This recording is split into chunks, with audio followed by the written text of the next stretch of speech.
ওম শান্তি। আজকের এই রুহানি মুরলি মন্থনে সকল রুহানি ভাই ও বোনেদের স্বাগত জানাই। আচ্ছা, আলোচনার শুরুতেই একটা অদ্ভুত কল্পনার কথা বলা যাক।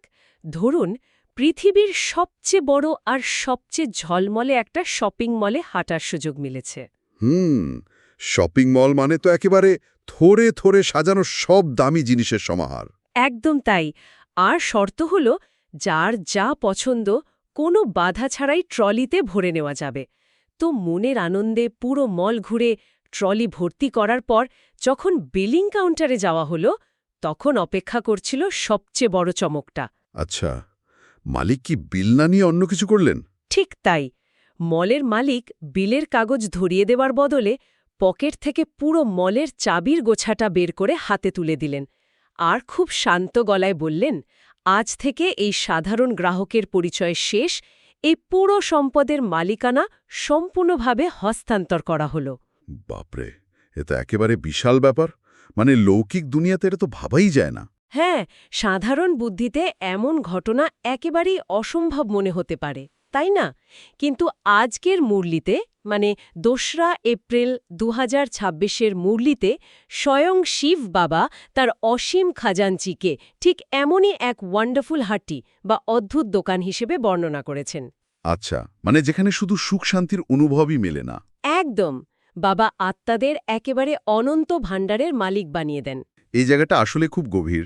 আজকের এই রুহানি মুরলি মন্থনের মূল উদ্দেশ্যটাই হলো এই অলৌকিক রহস্যের কার্যপদ্ধতিটি গভীরে গিয়ে বিশ্লেষণ করা। মানে আমরা আজ দেখব কেন দুনিয়ার কোনো শক্তি বা বুদ্ধিমত্তা এই অদ্ভুত দোকানের কোনো কপি বা ফ্র্যাঞ্চাইজি তৈরি করতে পারে না। হ্যাঁ, আর আত্মার শক্তির যে ক্ষয় হয় সেটা নিয়েও তো কথা হবে। ঠিক, ওই স্পিরিচুয়াল এন্ট্রপি বা আধ্যাত্মিক ব্যাটারি কমে যাওয়ার পেছনের বিজ্ঞানটা আমরা বোঝার চেষ্টা করব। সাথে নিরাকার সংযোগের জন্য কিভাবে ফ্রিকোয়েন্সি মেলাতে হয়, বিকারের দান করার আসল ব্যবহারিক অর্থ কী, আর দৈনন্দিন জীবনে কিভাবে এক সত্যিকারের নিমিত্ত আত্মা হওয়া যায়, এই অত্যন্ত সূক্ষ্ম বিষয়গুলোর জটাজ আমরা খুলব। তো আলোচনার শুরুতেই এই ওয়ান্ডারফুল হাটটি বা অদ্ভুত দোকানের ব্যবসায়িক মডেলটা নিয়ে একটু গভীরে যাওয়া যাক। ভৌত দুনিয়াতে ব্যবসার একটা খুব সাধারণ নিয়ম হলো, কোনো একটা উদ্ভাবনী আইডিয়া বা সফল রেস্তোরাঁ যদি ভালো চলতে শুরু করে, হ্যাঁ, ঠিক তারপরের সপ্তাহেই রাস্তার উল্টো দিনই প্রায় একই রকম দেখতে আর একটা দোকান খুলে যায়। মানুষ খুব দ্রুত কপি করে নেয়। একদম তাই। তো এখানে একটা যুক্তিসঙ্গত প্রশ্ন মাথায় আসতেই পারে।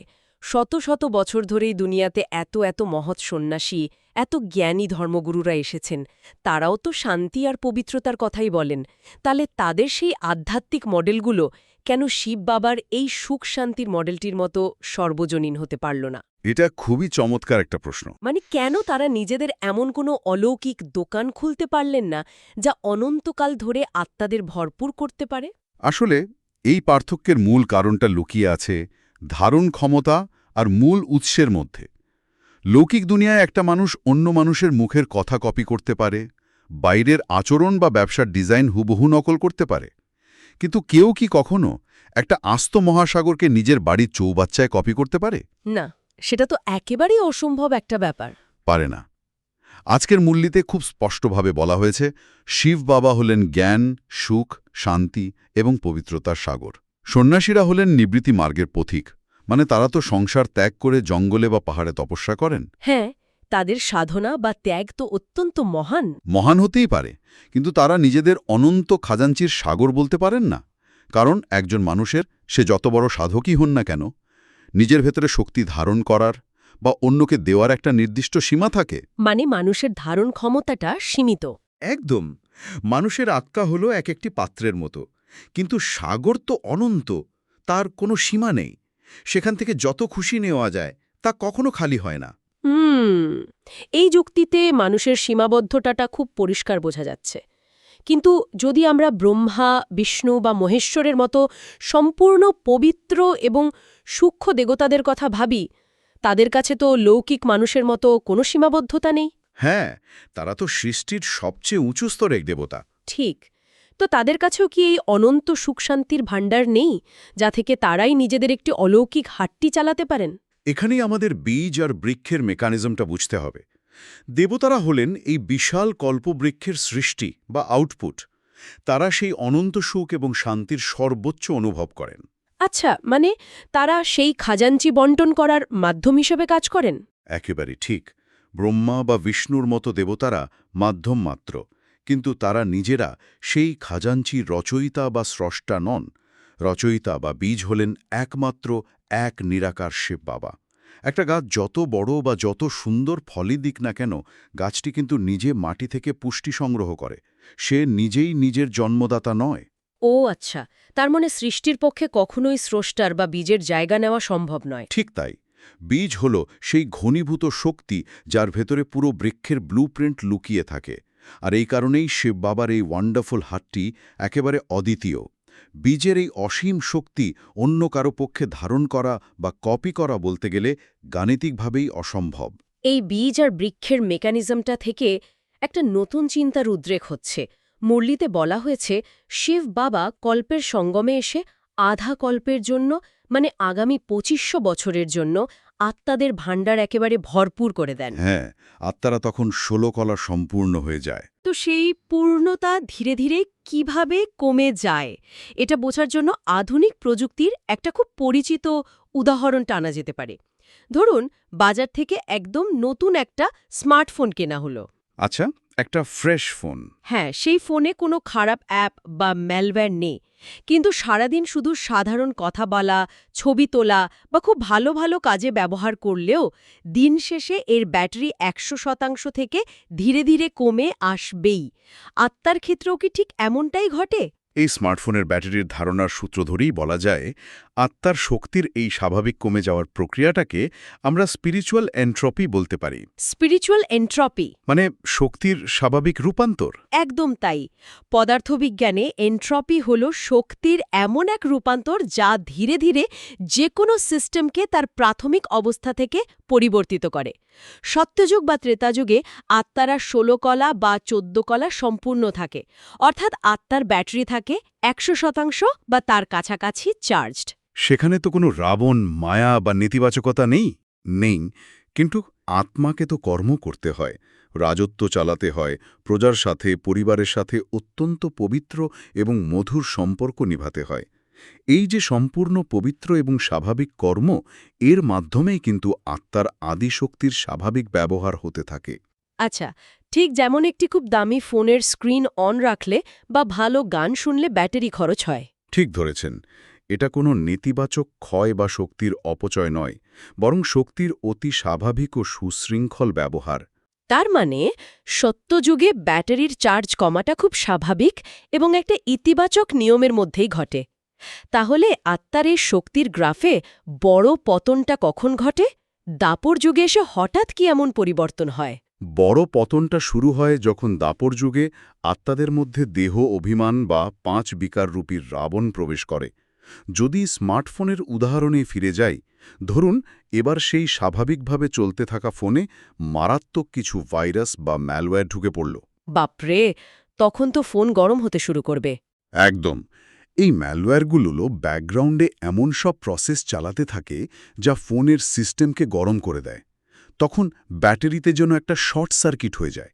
আগে যে চার্জ সারা দিন যেত, এখন সেটা কয়েক ঘন্টাতেই শেষ হয়ে যাবে। হ্যাঁ, খুব দ্রুত চার্জ ড্রেন হয়ে যায়। ঠিক একইভাবে যখন মানব মনে কাম, ক্রোধ, লোভ, মোহ বা অহংকার প্রবেশ করে, তখন আত্মার ভেতরে এক প্রচণ্ড অন্তর্দ্বন্দ্ব বা শর্ট সার্কিট শুরু হয়। ধরুন খুব সামান্য কারণে কারো ওপর প্রচণ্ড রাগ হলো। হ্যাঁ, আর সেই রাগের বশবর্তী হয়ে মাত্র ৫ মিনিট চিৎকার করার পর দেখা যায় মানুষ শারীরিক এবং মানসিকভাবে সম্পূর্ণ ক্লান্ত হয়ে পড়েছে।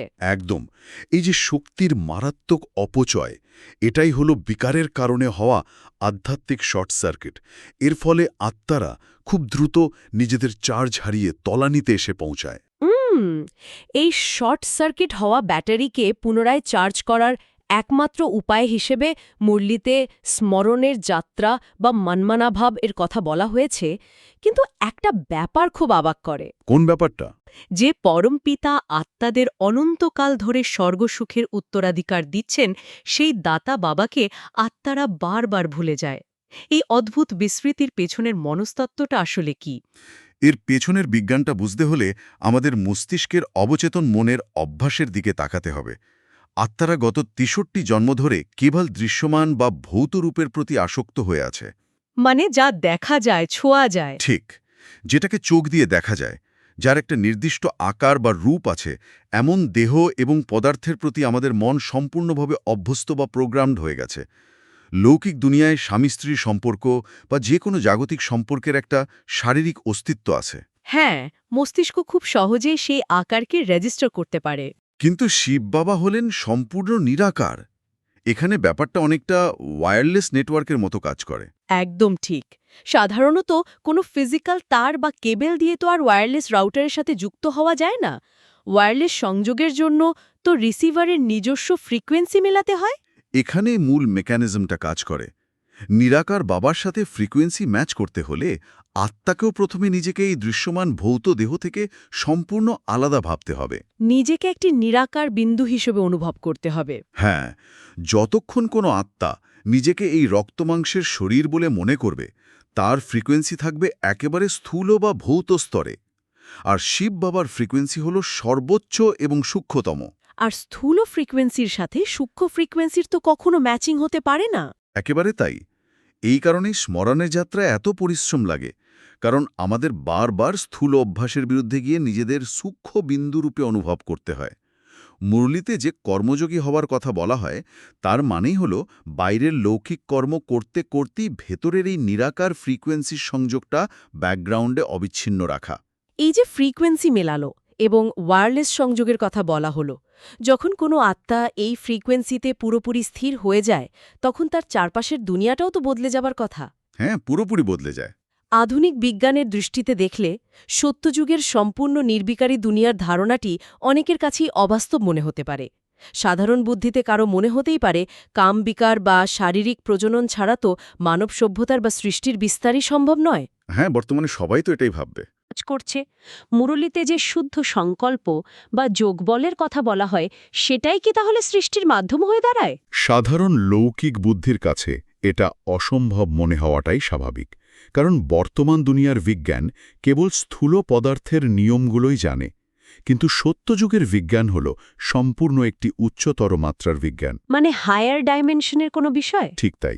কোয়ান্টাম ফিজিক্সে যেমন বলা হয়, সবকিছুর মূলেই রয়েছে শক্তি বা এনার্জি। যখন একটি আত্মার ফ্রিকোয়েন্সি এতটা বিশুদ্ধ হয়, তার ভেতরে কোনো বিকারের খাত থাকে না, তখন তার চিন্তার শক্তি বা যোগবল সরাসরি বস্তুতে বা বাস্তবতায় রূপান্তরিত হওয়ার ক্ষমতা রাখে। বাপরে, এটা তো সাংঘাতিক একটা ব্যাপার। তার মানে সৃষ্টির বিস্তারের জন্য কোনো শারীরিক মেকানিজমের প্রয়োজনই হয় না? একেবারেই না। প্রকৃতি এবং আত্মা উভয়েই তাদের সর্বোচ্চ বিশুদ্ধতম অবস্থায় থাকে। আত্মার সেই সম্পূর্ণ পবিত্র সংকল্পের শক্তিতেই নতুন প্রাণের আবাহন হয়। এটি হল শক্তির এমন এক প্রকাশ যা বর্তমানের এই বিকারী দুনিয়ার বিজ্ঞান দিয়ে মাপা প্রায় অসম্ভব। এটি সত্যি চিন্তার এক সম্পূর্ণ ভিন্ন মাত্রা। কিন্তু বর্তমানে দাঁড়িয়ে সেই উচ্চতর মাত্রায় পৌঁছনোর জন্য মুরুলিতে একটি কঠিন শর্ত দেয়া হয়েছে, আর তা হল 5 বিকারের দান করা। হ্যাঁ, দান করাটা খুব জরুরি। এখন দান করার কথায় সাধারণত আমাদের মাথায় আসে কোনো বস্তু, অর্থ বা পোশাক দান করা। কিন্তু ক্রোধ, মোহ বা অহংকার তো কোনো দৃশ্যমান বস্তু নয় যে সেটাকে প্যাকেট করে কোনো দান বাক্সে ফেলে দেওয়া যাবে। হ্যাঁ, এগুলো তো এক একটা আবেগ। ঠিক।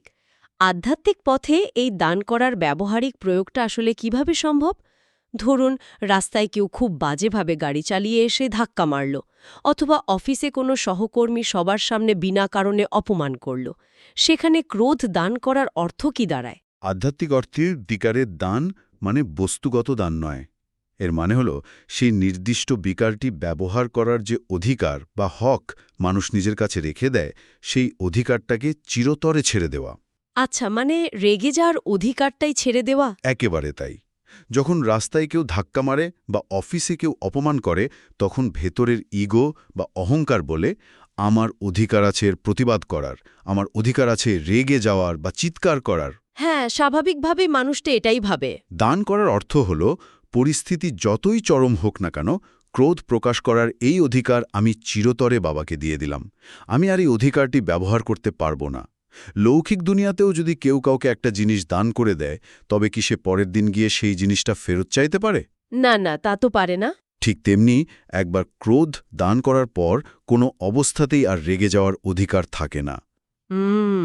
তার মানে কেবল অধিকার ছাড়লেই হবে না, সেই শূন্য স্থানটা কোনো ইতিবাচক শক্তি দিয়ে পূরণ করতে হবে।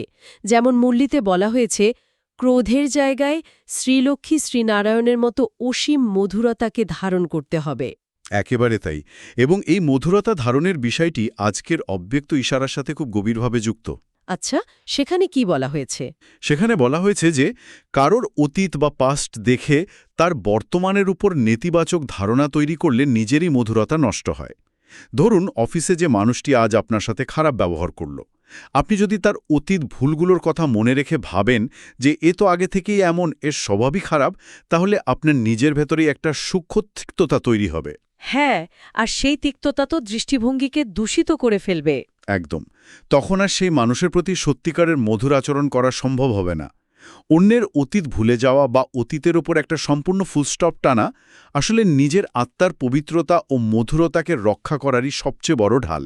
এবার এই মধুরতা এবং পবিত্রতার সবচেয়ে চরম অবস্থার দিকে দৃষ্টি দেওয়া যাক। এই গুণগুলো তখনই স্থায়ী হয় যখন আমাদের ভেতর থেকে আমি করছি বা আমার দ্বারা হচ্ছে এই বোধটা পুরোপুরি মুছে যায়। হ্যাঁ, এবং আমরা সত্যিকারের নিমিত্ত হয়ে উঠি। আজকের স্লোগানে একটি খুব গভীর মনস্তাত্ত্বিক দিকের দিকে ইশারা করা হয়েছে। সাধারণ জীবনে কোনো সমস্যা বা বাধা এলে মানুষ সাধারণত একটা কারণ বা এক্সকিউজ খুঁজতে শুরু করে। অমুক পরিস্থিতির জন্য এমন হলো বা অমুক মানুষের জন্য কাজটা হলো না। ঠিক। কিন্তু মুরলি বলছে নিবারণ স্বরূপ বা সলিউশন হতে। কারণ খোঁজার এই প্রবণতাটা সরাসরি অহংকার থেকে জন্ম নেয়। মানুষ নিজের ভাবমূর্তি বা ইগোকে রক্ষা করার জন্যই অপরের উপর দোষ চাপায়। ঠিক এই জায়গাটাতেই আধুনিক মনোবিজ্ঞানের সাথে আধ্যাত্মিকতার একটা সূক্ষ্ম কনফিউশন তৈরি হতে পারে। আধুনিক সাইকোলজি বলে নিজের গুণাবলী জানা বা নিজের শক্তিগুলো সম্পর্কে সচেতন থাকাটা আত্মসম্মানের জন্য খুব জরুরি। হ্যাঁ, সেলফ এস্টিম নিয়ে সাইকোলজিতে অনেক কথাই বলে। কিন্তু আজকের স্লোগানে বলা হয়েছে নিজের গুণ ও বিশেষত্বের অহংকার না থাকাই হল সত্যিকারের জ্ঞানী আত্মা। আত্মসম্মান আর গুণের অহংকারের মধ্যে এই সূক্ষ্ম পার্থক্যটা কিভাবে বোঝা যাবে? এই পার্থক্যটা বুঝতে আমরা একটা বাঁশির রূপক বা মেটাফর ব্যবহার করতে পারি। ধরুন, একটি বাঁশি থেকে খুব মিষ্টি সুর বেরোচ্ছে। এখন বাঁশিটি যদি ভাবতে শুরু করে, আহা, আমি কত সুকণ্ঠী, আমার ভেতর থেকে কত সুন্দর সুর বেরোচ্ছে, আমি কত মহান। হ্যাঁ, তখন তো সেটাই অহংকার হয়ে দাঁড়াবে। ঠিক। আসলে বাঁশি তো কেবল একটা ফাঁপা বাঁশ, একটা মাধ্যম মাত্র। আসল জাদুকর তো হলেন সেই বাদক, যিনি ওই শূন্য বাঁশিতে ফু দিয়ে সুর তৈরি করছেন। বুঝতে পেরেছি, মানে আমি কেবল একটা মাধ্যম, এটাই আত্মসম্মান। একদম। আত্মসম্মান হলো এটা জানা এবং স্বীকার করা যে হ্যাঁ, আমার ভেতরে এই বিশেষ গুণটি আছে এবং আমি একটি সুন্দর মাধ্যম। কিন্তু অহংকার হলো এটা ভাবা যে এই গুণটি সম্পূর্ণ আমার অর্জন এবং আমি নিজে এটা তৈরি করেছি। গুণের অহংকার তো তাহলে একটা সোনার শিকলের মতো। একেবারেই তাই। গুণের অহংকার হলো মূলত একটি সোনার শিকল। সাধারণত লোহার শিকলকে ভয় পাওয়া হয়, কারণ তা দেখতে খারাপ আর তা বেঁধে রাখে। কিন্তু সোনার শিকল দেখতে যতই সুন্দর হোক না কেন, তার কাজও তো বেঁধে রাখাই। হ্যাঁ, গুণের অহংকার আত্মাকে সূক্ষ্মভাবে অহমের সাথে বেঁধে ফেলে। অন্যদিকে একজন নিমিত্ত আত্মা খুব ভালো করেই জানেন যে তিনি কেবল একটি আয়না, তার নিজের কোনো আলো নেই।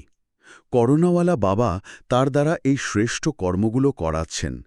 যখন এই নিমিত্ত ভাব বা ইনস্ট্রুমেন্ট হওয়ার বোধ চলে আসে, তখন আর কোনো গুণের অহংকার থাকে না। আত্মায় তখন বিরাজ করে কেবলই এক শান্ত, স্থির, নিবারণ স্বরূপ অবস্থা। খুব সুন্দর করে এই সূক্ষ্ম মেকানিজমটা তুলে ধরা হল। আত্মসম্মান হল আয়না হয়ে আলো ছড়ানো, আর অহংকার হল নিজেকেই আলোর উৎস ভেবে বসা। একদম ঠিক বলেছেন। আজকের এই সম্পূর্ণ আলোচনাটা যদি আমরা খুব দ্রুত একটা সারসংক্ষেপে নিয়ে আসি, আমরা দেখলাম কিভাবে দুনিয়ার কোনো সৃষ্টি বা মহৎ মানুষের পক্ষে সেই ওয়ান্ডারফুল হাটটি বা অলৌকিক দোকানের কপি করা সম্ভব নয়, কারণ শিববাবা হলেন অনন্ত খাজাঞ্চির বীজ এবং মানুষ হল ধারণ ক্ষমতাহীন বৃক্ষ। হ্যাঁ, আর আমরা জানলাম কিভাবে স্বাভাবিক কর্মের মাধ্যমে আত্মার ব্যাটারির চার্জ ধীরে ধীরে কমে যায় এবং বিকার প্রবেশের পর কিভাবে সেখানে শর্ট সার্কিট হয়ে শক্তির মারাত্মক অপচয় হয়। এবং সেই শর্ট সার্কিট সারিয়ে তোলার জন্য আমাদের নিরাকার ফ্রিকোয়েন্সির সাথে ওয়্যারলেস সংযোগ স্থাপন করতে হবে। আর এই সংযোগ স্থাপনের মূল চাবিকাঠি হল যে কোনো পরিস্থিতিতে বিকার ব্যবহার করার অধিকার চিরতরে ছেড়ে দেওয়া, সাথে শ্রী লক্ষ্মী নারায়ণের মতো মধুরতাকে বরণ করে নেওয়া, অন্যের অতীতের দিকে না তাকিয়ে নিজের ভেতরের মিষ্টত্বকে রক্ষা করা। একেবারে তাই।